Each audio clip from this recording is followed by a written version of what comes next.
Hey! Hey. Look who's here! Jill, baby! Coming on as Gill from Charity Tea. So Jill, before Yes. we even go anywhere any further, what is the song that lights your fire? Come on. The song is Alicia Keys' Girl on Fire. Oh, I've got it! I've got it literally right on pause. Let's go. She's just a girl and she's on fire. Come on, sing it. Hotter than a fantasy. Lonely like a Highway. She's living in a world and it's on Fire. Let's go. filled with catastrophe. But she knows she can fly away. Underground, And she's burning it down. This girl is on fire.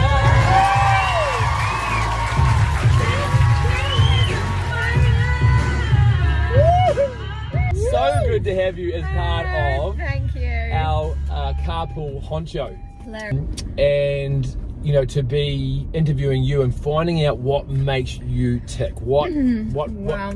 So tell us, who are you? I'm Jill. I am a mum to 3 kids and I run a business called Charity Tea. Yes. And it's a social enterprise business, and so we sell ethically sourced organic tea, and every packet of tea that we sell we feed a child in Haiti in our feeding programs. Wow. Or a child in New Zealand gets a school lunch.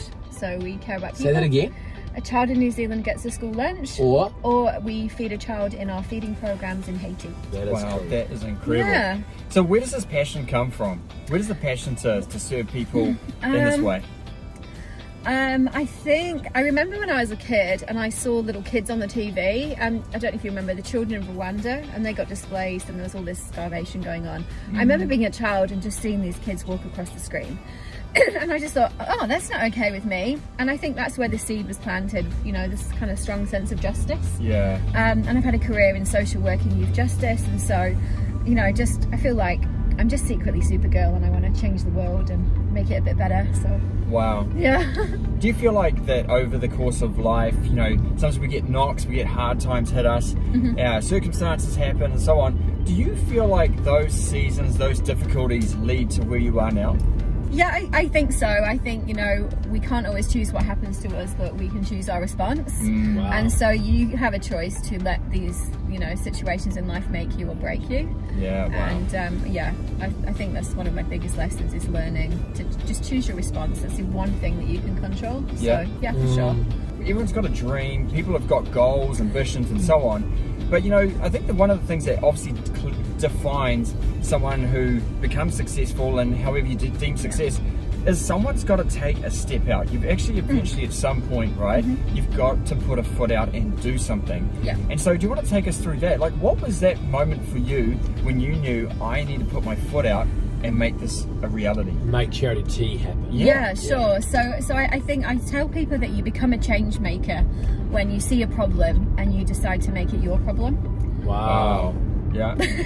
Say that again, mate, because that was Say that gold. again. So I think we become change makers when we see a problem and we take responsibility for it and we make it our problem. Sheesh. So at the end of 2016, I received a text message from a friend of a friend, and with a photograph of a baby. And she said, Jill, this baby's dying of starvation. I have no money. Can you feed it? And so, you know, I'm like most people, you live week to week, and I thought, I can't say no to this. And so I found the money. You know, if your car breaks down, you find the money. You rejuggle things to make sure that you survive. And so I found the money and I just rejiggled some things to pay for this one child. Within 3 days, there were 6 more children. Within 10 days, you know, there was a hurricane that hit. So I literally said yes to one, and then from there grew a charity, started responding to a crisis. So I guess you could say I took that problem and made it mine, and now I'm addressing the issue of world hunger by accident. How many kids are you impacting now through? So I think we've provided about 10,000 meals to date, and so we have up to 50 children that we're feeding in Haiti. We provide meals 3 times a week, and then we partner with different charities in New Zealand that are providing school lunches all across New Zealand. Yeah. Now, that can't be easy. I mean, you know, you said you're trying to start a business and a charity. Yeah. You're trying to feed everybody else, and you're also trying to kind of feed your own family. Like, Yeah. how do you reconcile that?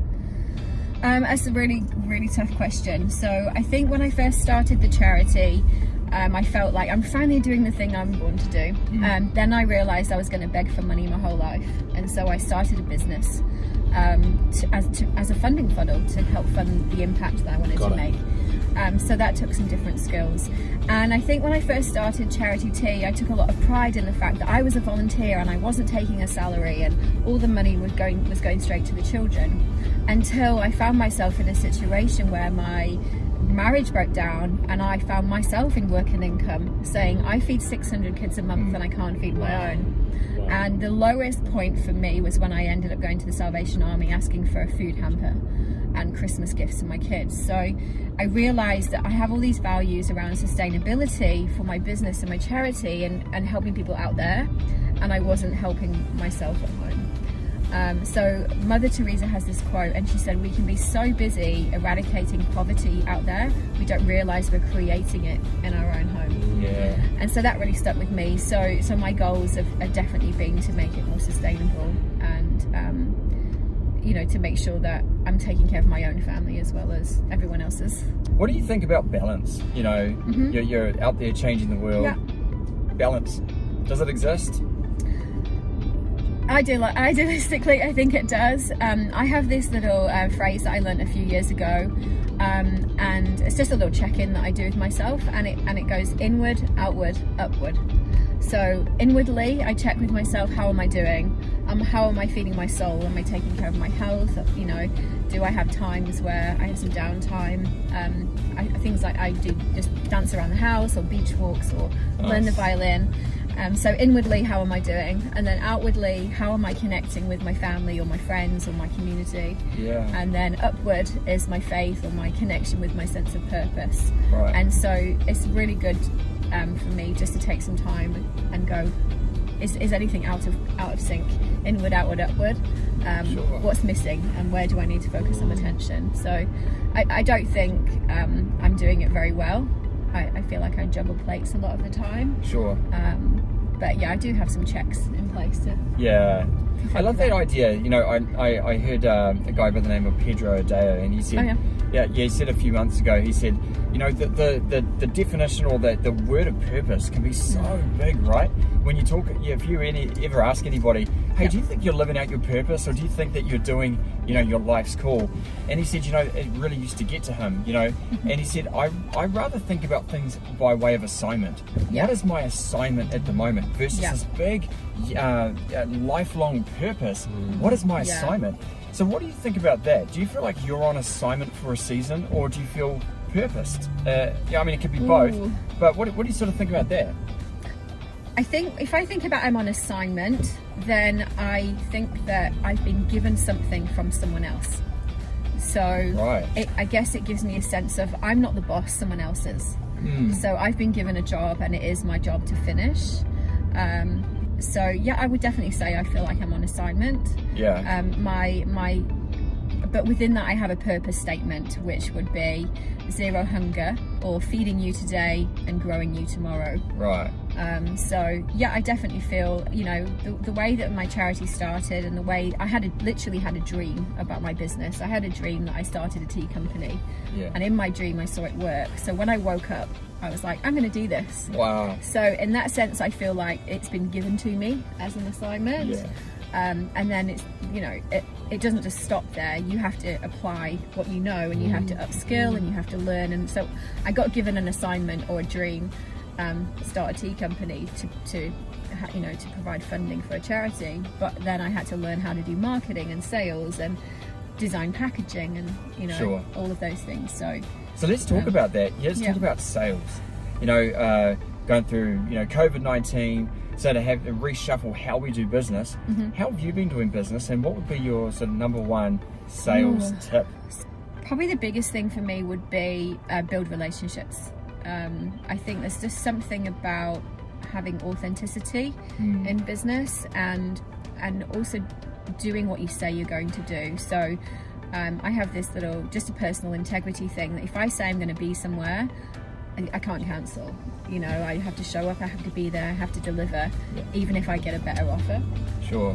So relationships and authenticity, I think I'm known for that. So you're a woman of your word. I hope so. That's certainly my plan. Yeah, huge. What about marketing? So marketing or brand awareness and so on. Yeah. How are you doing that in this season? I've definitely had a few coaches. I think it's wise to get wisdom from other people with better skills than you. So I've definitely got coaches on board. I'm working with a marketing specialist and just looking at making sure that I'm communicating the messages that I need to my target audience. So I would recommend to people watching, find out who your customer is.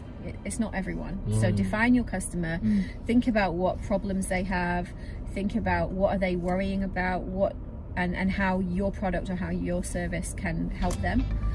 So things with sales and marketing, it's not just about selling things, it's about solving problems. So just marketing is really getting clear on what are the problems you're trying to solve and who are the people that have them. What have been some of the strategies that you've had, or one strategy you've had in place to kind of get back up and going again, right? Kind of COVID just put this big pause button on so many of us, and you've got to sort of come back with full steam to kind of get momentum back up to where it was. What's one of the things that you're doing to make that happen? I think there's definitely been an emphasis this year on health, taking care of your mental health, connecting with things like walking and eating well.